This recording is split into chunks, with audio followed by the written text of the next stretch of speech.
Voici les murs du palais, une enceinte carrée de 500 mètres de côté, bien protégée. De l'extérieur, impossible de voir ce qui se cache derrière ces murs. Voici la porte d'entrée. Ce palais a été construit il y a 6 ans. Le prince Al-Walid, qui en est à son 4e mariage, vit ici avec sa fille de 21 ans et son fils de 23 ans. À chacun son bâtiment. Un pour le prince et 2 autres pour son fils et sa fille. Au total, 317 pièces. La visite commence par les jardins, dessinés par le prince lui-même.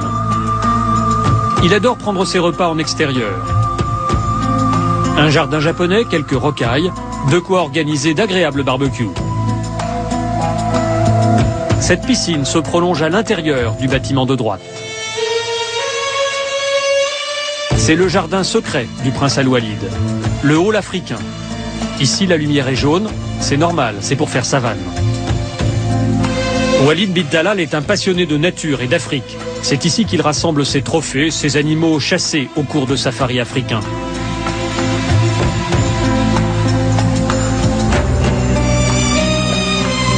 La visite continue par des couloirs souterrains. Tous les bâtiments sont reliés entre eux par un réseau en sous-sol. Il y fait plus frais. Et voici le complexe sportif privé du prince. Il s'y rend tous les soirs pour nager dans cette piscine. Il peut y faire des longueurs de 30 mètres ou se lancer de son plongeoir de 5 mètres. Tout autour du bassin, des petits salons permettent de recevoir les amis et de leur montrer la maquette de la tour Kingdom, la fierté du prince. C'est un décorateur français qui a conçu cet endroit. La France, où le yacht du prince est amarré chaque été dans la baie de Cannes. Bien sûr, il y a une salle de cinéma privée. Le prince est un amateur de films américains et côté français, il adore Louis de Funès. Et quand il faut partir, le prince peut choisir. Il change de voiture tous les jours. Des 4x4 qu'il possède chaque fois en double exemplaire, un pour lui et un pour ses gardes du corps.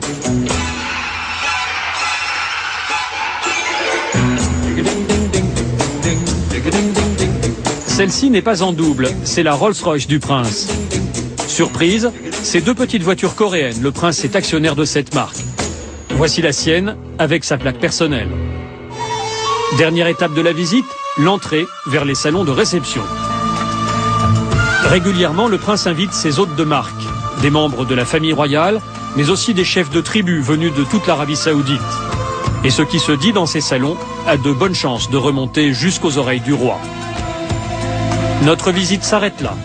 Le prince ne nous a pas laissé filmer ses appartements privés.